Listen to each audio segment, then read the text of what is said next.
first thing I wanted to ask about is kind of the obvious. We're talking about three different things with a lot in common that a lot of people get confused about, kind of the borders between. Does someone want to take a shot at kind of explaining how they think about the differences between configs, feature flags, and server canaries, or just canaries? It's a difficult one, maybe. I'll take a shot at it. Okay. So I think the thing that it boils down to with all three of those is what are the tools in your basket that allow you to build confidence in whatever you're trying to do. And there's sort of different layers of these configurations that you build on top of. Like if you have a new feature flag you want to roll out, how should you protect that? Should you put a feature flag around it? It's probably the wrong answer. So I think that when you think about something like canaries are really one of the more fundamental things that you need to do in a system, because that protects, that's a way to protect and build confidence in your code. And at the end of the day, if you don't have confidence in your code, then that's not something, like, then things aren't going to work. And feature flags and configs on top of that sort of work their way up the stack. Configuration, in many cases, is driving behavior at a level that's less fundamental, and feature flags are really at the top of that. So I think there's a little bit of interplay between all of them, but they're really it's important to think about how they fit together in order to like fit your tool set and fit your specific goals. I mean, I think at the end of the day, like, all of these things are about, okay, maybe not configuration, because configuration is just the state of the world, right? Like, it is the truth that is out there. But both canaries and feature flags are just ways that you can gain confidence when there really isn't any confidence. Like, you're just like, I know before it was okay or good, and I want to leverage my knowledge that the current state is good, and then the future state is, I don't know. And feature flags and canaries are both ways and tactics that you can utilize to like gain confidence by dipping your toe in. Oh, it's too hot, don't jump in, versus like, it didn't seem to work right, quickly like turn it off, or let me roll it up one by one to 1% at a time. Like, those are both just ways to gain confidence, I think.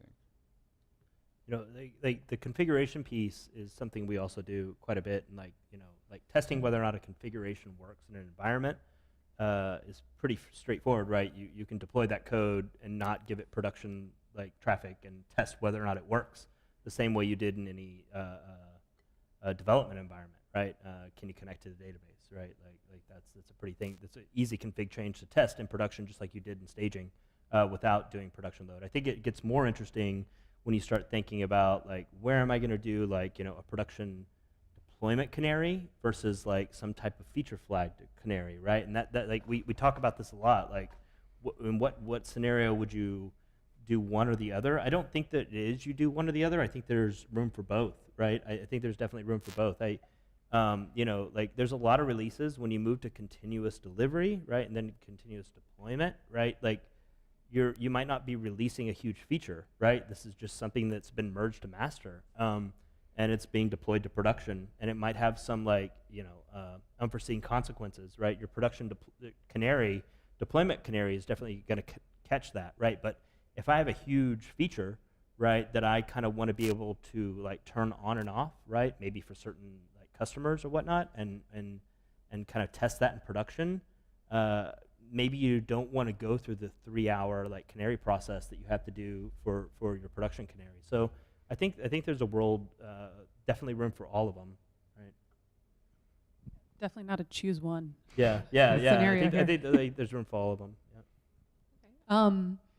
Next question is, so this is test in production. I wondered kind of what really your thoughts were on this concept of testing in production, and kind of when you hear that idea, what do you really kind of think about, or how that's kind of evolved?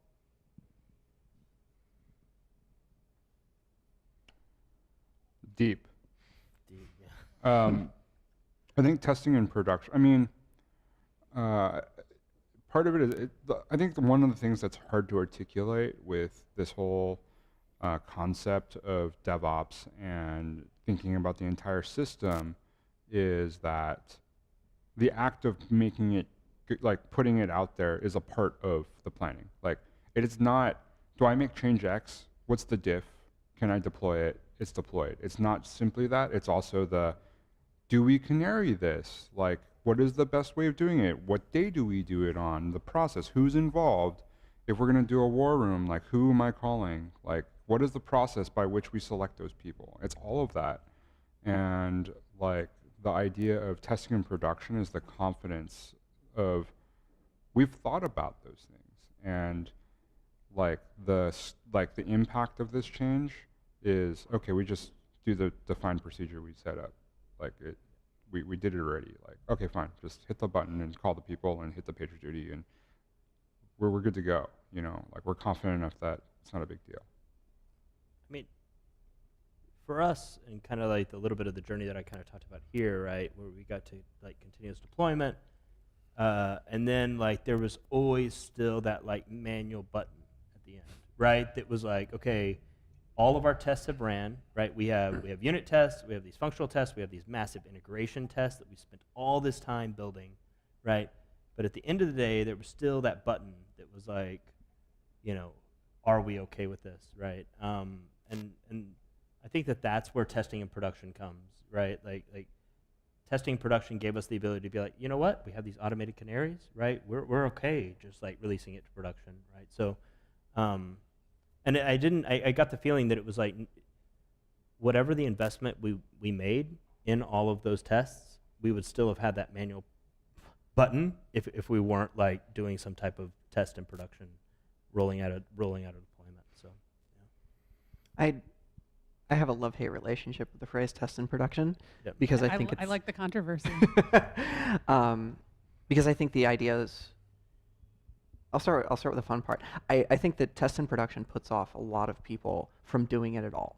And that's a bad thing, because it is easy to think that if you are testing in production, you did not test elsewhere. And that idea is I think fundamentally questions whether, if you have a piece of software and you have built an artifact and you are considering pushing it into production, it sort of asks this very aggressive question: are you sure? Is it really good? Is it there? Can I press that manual button that we have created? Yep. And I think that sets up for better or for worse, it sets up a culture of everyone implicitly asking that question in every deploy, which brings a lot of drama to the moment. Well, but you know, the funny thing is that manual button, like what I learned is like that was actually somebody looking at a bunch of graphs. Like, it was like somebody looking at a bunch of time series data, right? And trying to figure out if there was any deviation in the time series data based on the release, right? And like with a automated like canary, right, metric-based canary, is like you can watch hundreds of metrics at once, right? Like without somebody actually having to sit there and do that. So, yeah. I mean, I agree with you that it puts off some people, right? Because it's like makes them think that like we didn't do enough testing before. But my position would be, I don't think you can do enough testing before.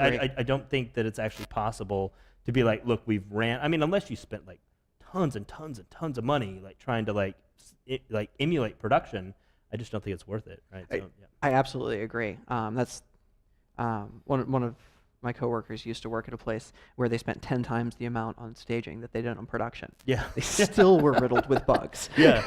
they made I mean, essentially the reason he works with me and he didn't stay there is because they wouldn't put the effort. They didn't believe that it was possible to test in production safely. Sure. So they tested poorly before production. They spent more money getting worse results, which was so deeply frustrating. It drove away a bunch of engineers. And I think that's where like for a while, for about 6 months, I replaced that phrase in my vocabulary with verification in production, which is a mouthful and bad, and it was a mistake. But I think it's really important to just sort of admit to yourself that everyone is testing in production, and if you can get to that, if you can realize that I'm testing in production poorly, aggressively, dangerously, with no regard for my users' happiness, that brings, I mean, that's a bad state to be. So you can have that conversation around, okay, can we automate some of these checks? Can we make something where we catch 90 or 95 or 98% of the problems and quickly turn them off with a feature flag? And if you can do that, the more automated you can get that, and the more confident you can get around the fact that you will never fully be confident is I think crucial to the whole idea. From our standpoint, like it was a huge, like, so, like, you get to continuous delivery, right? Like engineers like merges his code into master, right? His code's emerged into master. He knows it's going out, right? And then it was a huge hit on engineering efficiency that he would have to babysit that all the way through, like, staging, all the way getting to production, and finally when it got into production, like, kind of validating that it was okay, right? Like, so for us, it was like getting to continuous deployment was the actual motivator, right? Like, and it was engineering efficiency. So It's true. I mean, you're going to be testing in production no matter what you do beforehand, because there's still nothing like production. So, you're kind of starting to touch on continuous delivery and continuous deployment. Something we're talking about recently at LaunchDarkly is this idea of progressive delivery, which is really after continuous, delivery and deployment, doing something where you're slowly rolling it out to one segmented group at a time. So that's the next stage, and we might do a test in production on that. But I wondered, do any of you have questions for each other before we open it up to the audience? Did anything strike a nerve in each other's? yeah, I guess I have a question for you. Like, and this is a question I've always kind of had about feature flags and stuff like that. Like, how have you seen people manage those if statements in a way that's sane in their code, right? Like, and that you don't end up with so many, right? It kind of ends up with a mess, like, and how do you end up going, like, frameworks for cleaning them out and, like, maintaining code with all these if statements, like?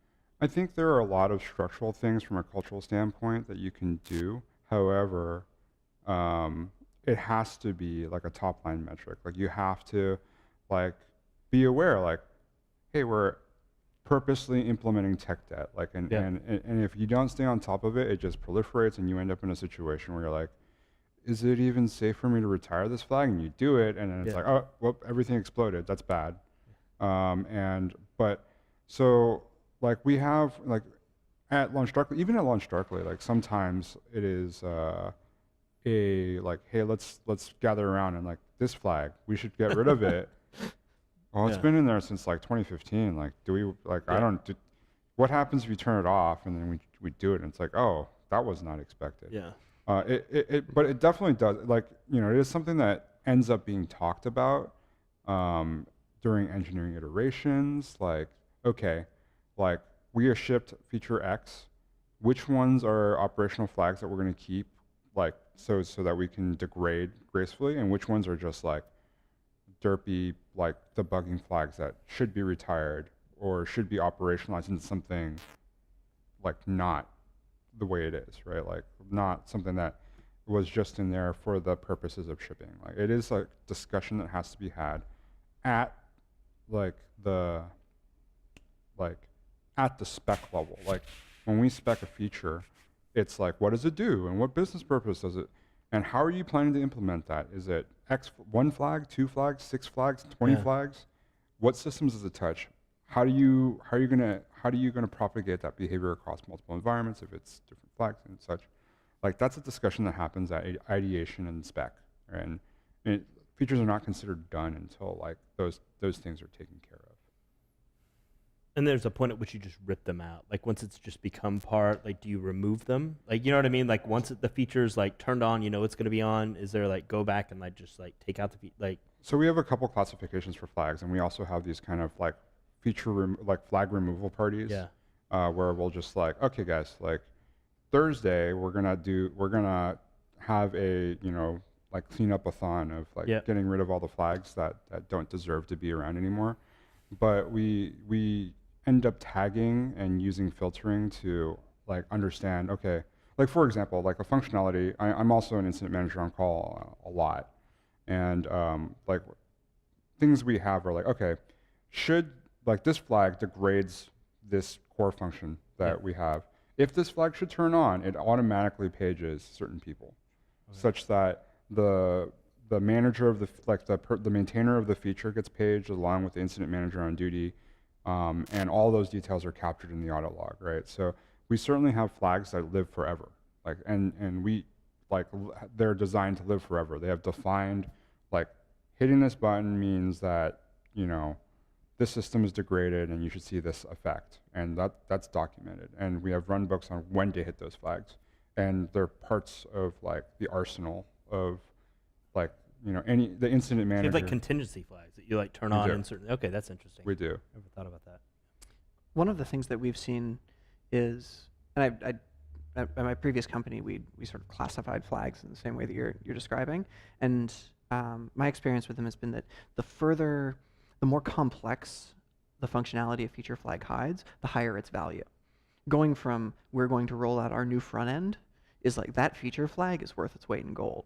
The feature flag that's like change the button to blue is a little less valuable. And the more you can find opportunities to take those like low-level flags, the ones that seem kind of transient and don't make a huge difference to user experience, if you can find ways to shove that functionality elsewhere, then that's awesome.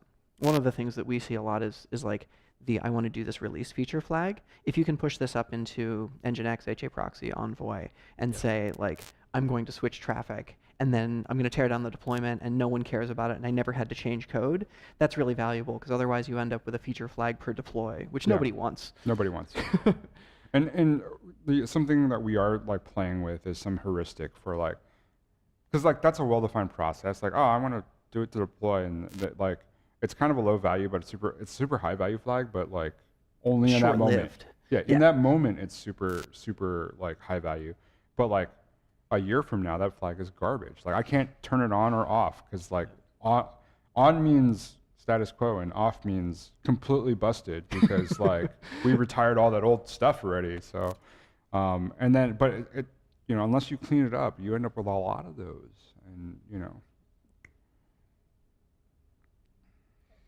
Ready for audience questions then? Mind. Sure. So one of the things that I think, I'll use feature flags as an example. I've seen some real janky systems that attach feature flags to users. So in like your auth DB, there is a column on every user that says like, what features should this person have enabled? And in that case, you're picking up some of the benefits of like a platform like LaunchDarkly, but a big part of the difference between those things is that application state isn't changed by operators of the system; it's changed by users of the system, and it's fine if users change things and behavior changes, but that's in the realm of like unknown unknowns.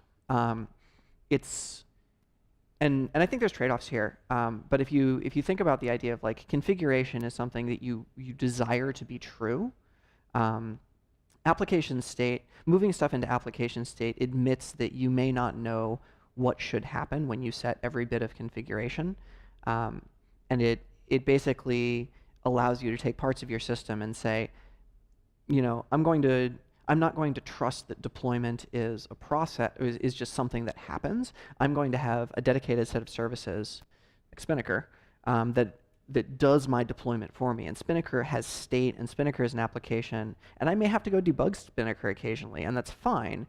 And I'm going to configure it to say, you know, to have a certain process. But the further you can push configuration towards human readable and simple, the more you can essentially prove that your configuration is correct. I mean, my view that's a little more extreme than the talk itself is that almost all configuration is bad because it's untestable. You can't do anything other than deploy it to production and hope it works and throw some magic dust on top of it, like incremental deployments. But the more you can minimize that state and turn it into code and logic that you can test, or state that you can fix and roll back, those are problems that we have great tools for solving, and fixing config is just not a wonderfully solved problem. So no, like we did, like, so I think our total, like, it's kind of weird to say like, oh yes, our database migration took like a month, because it wasn't like, that suggests like, oh man, it took forever, but what ended up happening was since you're writing to both databases at the same time, you are staying on, like in your example, you're doing Oracle to Postgres. So you're going to be writing and reading from Oracle, which is the same state as you're in. And you're going to write 1% to 100% of the same information to Postgres. And perhaps, I mean, I don't know about your company, but like scope creep happens, and I'm sure part of your migration is also going to be like, oh, and we're changing the schema, and we're changing something. You're moving to Postgres for some reason, and I don't know what it is, but there's probably some change in there. You want to develop quite a bit of confidence, because you're not going to be able to go back. I mean, it's going to be really, really hard, right? So what we ended up doing was we did dual writes for some amount of time until we were confident that the new database cluster could take the load of production, and we're running dual infrastructure for quite some time. We then read the data back out, but the data accessor object in our code would just simply check the feature flag on whether I should read from database A or database B, and if both, serve like back to the logic that wanted the information A always, except compare A with B, and if the objects are different, like critical error log out, right? Because that would mean that our implementation is busted, right? Like the data's not consistent, and actually it saved our bacon, because like we didn't realize that nulls are treated differently in like 2 different implementations of the rows, right? And we had like immediately like metadata come out that's like, the error rate on this box is now like huge, and we had, and we just flipped the flag, so we knew like, okay, like that's probably the safe code that we had. And then once we gained confidence that like, okay, we're reading 100% from both, like the application code is just comparing every object as it comes out of the database, and like the boxes were not falling over. That's when we started like pulling back on the prod after migrating all the data in. But overall, that process took like a month, so it was not like all right, we're going to do it as fast as we can, like in 1 hour of downtime. Like, it wasn't like that, no. Well, thank you so much. Let's give our speakers another round of applause.